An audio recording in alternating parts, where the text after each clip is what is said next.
آج کی گفتگو میں ہم یہ ڈسکس کریں گے کہ کس طرح بچپن کے تجربات آپ کی آنے والی زندگی میں اور مستقبل میں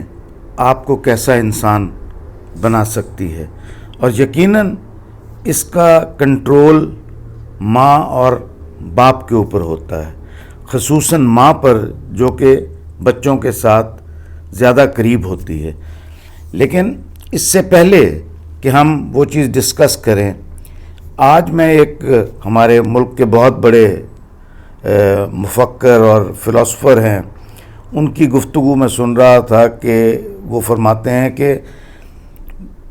انسان کا جو سب کانشیس ہے وہ 7 یا 8 سال کی عمر میں ڈیولپ ہوتا ہے، اور اس ڈیولپمنٹ کے اندر اگر کوئی نقص آ جائے تو وہ آنے والی زندگی کے اندر وہ اپنی شکل وہ دکھاتا رہتا ہے۔ تو آج میں 2 پینسلوں کے گم ہونے کے واقعات آپ کے ساتھ ڈسکس کروں گا، اور سب سے پہلے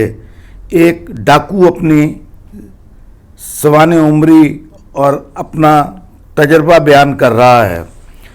تو ڈاکو سے پوچھا گیا آپ ڈاکو کیسے بنے؟ اس نے کہا جب میں کلاس 2 میں تھا تو میں گھر واپس آیا تو میری والدہ نے پوچھا کہ تمہاری پینسل کہاں ہے؟ تو میں نے کہا جی کہ وہ پینسل میری گم ہو گئی ہے۔ تو ماں نے مجھے بہت سخت سست کہا، انہوں نے کہا تمہیں شرم آنی چاہیے، اور 2-4 انہوں نے گالیاں دیں کہ تم اپنی پینسل گما کے لے آئے ہو، اور دفع ہو جاؤ، دور ہو جاؤ میری نظروں سے، اور آئندہ پینسل لے کے آنا۔ کہتا مجھ پہ اتنا ایفیکٹ ہوا اس چیز کا کہ اگلے دن میں اسکول گیا تو میں نے اپنے 2 کلاس فیلوز کی پینسل وہ میں نے اس کے بیگ سے نکالی اور وہ گھر لے آیا۔ اس سے اگلے دن میں نے چند اور لوگوں کی پینسلیں اٹھائیں، اس سے میرا خوف کچھ کم ہوا، اور پھر ایک دن میں نے تمام کلاس کی پینسلیں جو ہیں وہ اٹھا لیں اور ان کو لے کے آ گیا۔ اب میرا شوق اس چیز سے پورا نہیں ہوتا تھا کہ میں نے دوسری کلاسوں میں جانا شروع کیا، اور وہاں سے میں نے پینسلیں چرانا شروع کیں، اور اس طرح چھوٹے موٹے جرائم میں ملوث ہوتا گیا، اور جب بڑا ہوا تو مجھ میں یہ چوری چکاری کا ڈر اور خوف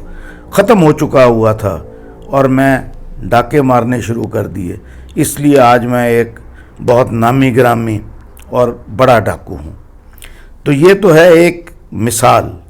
کہ ماں شاید وہ ایک بہت اچھی خاتون ہو، لیکن اس کے اس رویے نے اس بچے کے سب کانشیس میں ایسی چینجز پیدا کی کہ وہ بڑا ہو کے وہ ڈاکو بن گیا۔ اب دوسری ہم کہانی وہ ایک ماں کی زبانی سنتے ہیں۔ تو ماں نے کہا کہ میرا بچہ اسکول سے واپس آیا تو اس کے پاس پینسل نہیں تھی۔ تو میں نے کہا بیٹا تمہارے پاس اگر پینسل نہیں ہے یا تم گما چکے ہو تو تم نے کلاس میں لکھا کیسے؟ تو بچے نے کہا کہ وہ اماں میں نے اپنے ایک دوست سے پینسل مستعار لی تھی، اس سے میں نے اپنا کام کر لیا۔ تو ماں کہتی ہے میں نے بیٹے سے پوچھا کہ لیکن تم نے اس سے جو پینسل ادھار لی تو کیا اس کے بدلے میں تم نے اس کو کوئی کھانے کی چیز دی یا اس کو کوئی پیسے دیے؟ اس نے کہا نہیں، اس کو میں نے کچھ بھی نہیں دیا۔ تو اس نے کہا اس نے کیسے لکھا؟ کہتے وہ انتظار کرتا رہا کہ جب میرا کام ختم ہوگا تو وہ پینسل کو استعمال کر لے گا۔ تو میں نے اپنے بیٹے کو کہا کہ اس شخص نے بہت بڑا احسان تم پہ کیا ہے، اور بغیر کسی لالچ کے اپنی پینسل تمہیں استعمال کرنے دی ہے اس نے۔ اب اس کا حل بیٹا یہی ہے کہ کل سے میں تمہیں ایک پینسل ایکسٹرا دوں گی، اور اس پینسل کا نام ہے قلم الحسنات، یعنی کہ فیور والی پینسل یا فیور دینے والی پینسل، اور جس بچے کے پاس بھی یہ پینسل نہیں ہوگی، تم اس کو یہ پینسل دو گے، اس سے اللہ تعالیٰ تمہیں اجر دے گا، تمہارا کام بھی چلتا رہے گا، اور جو لوگ پینسل بھول آئے ہیں ان کا کام بھی چلتا رہے گا۔ تو بچے نے اس کو بڑے جوش و خروش سے اس چیز کو قبول کیا، اور اس نے وہ پینسل لے جانا شروع کی، اور پھر جب اس کو تعریف اور توصیف اس کی ہوئی تو اس نے اپنے پاس 6 یا 7 پینسلیں رکھنی شروع کر دیں، اور چند ہی دنوں میں لوگ اس کے گرویدہ ہو گئے، اور کہیں سے کسی کو پینسل نہیں مل رہی ہوتی تھی، وہ کہتے تھے بلاؤ اس کو، اور وہ کہتے تھے وہ یہ فیور والی پینسل یا قلم الحسنات آپ ہمیں دیں۔ استادوں کو جب پتہ لگا کہ یہ پینسل نہیں ہے تو وہ دور سے اس کو ڈھونڈ کے آ کے کہتے تھے کہ یار یہ فلاں بچے کو پینسل دو، اس کی پینسل جو ہے یہ کل لے آئے گا۔ تو یہ بچہ بہت خوش ہوا، اور پہلے یہ اسکول جانے سے گھبراتا تھا، لیکن اب بہت شوق سے اسکول جاتا تھا، کیونکہ وہاں پر اس کو یہ کام کرنے کا موقع مل رہا تھا۔ اور جب یہ اس نے شوق سے اسکول جانا شروع کیا تو ظاہر ہے اس کا تعلیمی معیار بھی بڑھا، اور یہ ایک چند اچھے اور ٹاپ موسٹ اسٹوڈنٹ میں اس کا شمار ہونے لگا۔ ایک پینسل سے شروع ہو کر وہ ایک ٹاپ موسٹ اسٹوڈنٹ بن گیا۔ اور پھر اس کی ماں بتاتی ہے کہ اب میرا بیٹا ایک گریجویٹ ہے، اور وہ فلاحی کاموں کا شہر سے سب سے زیادہ مشہور آدمی ہے، جو کہ فلاحی کام عوام کے وہ کرتا ہے۔ تو اس بات سے یہ ثابت ہوا کہ ماں باپ کی، خصوصاً ماں کی ایسی باتیں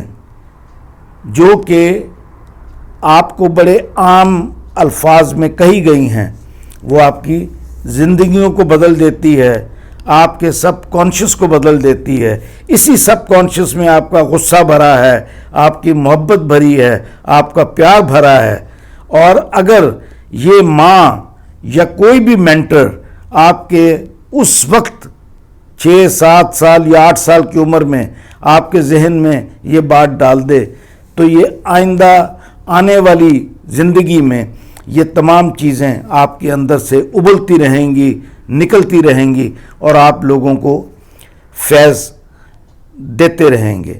یہ جتنے لوگ اس طرح کے نیک کام کرتے ہیں ان کی زندگیاں ویسے بھی سنبھل جاتی ہیں، وہ کسی کو نقصان پہنچانے سے گریز کرتے ہیں، اور کسی کی بات پر غصہ کھانے سے گریز کرتے ہیں۔ اور اگر اس طرح کی انوائرمنٹ نہ ملیں تو یہ لوگ جو ہیں وہ جرائم پیشہ بھی بن سکتے ہیں، جیسے کہ پہلی مثال میں نے آپ کو یہ واضح کیا تھا۔ تو اب یہ ہمارے ماں باپ کا، بڑے بہن بھائیوں کا، بڑے رشتہ داروں کا، اور کالج اسکول کے ٹیچرز کا یہ ایک فریضہ بن جانا چاہیے کہ وہ بچوں کو اس طرح کی اچھی عادات کی طرف وہ ڈالیں، کیونکہ ان عادات سے ہو سکتا ہے کہ وہ امتحان میں تو اس کو کوئی مدد نہ ملے، لیکن الٹیمیٹلی وہ ایک اچھا طالب علم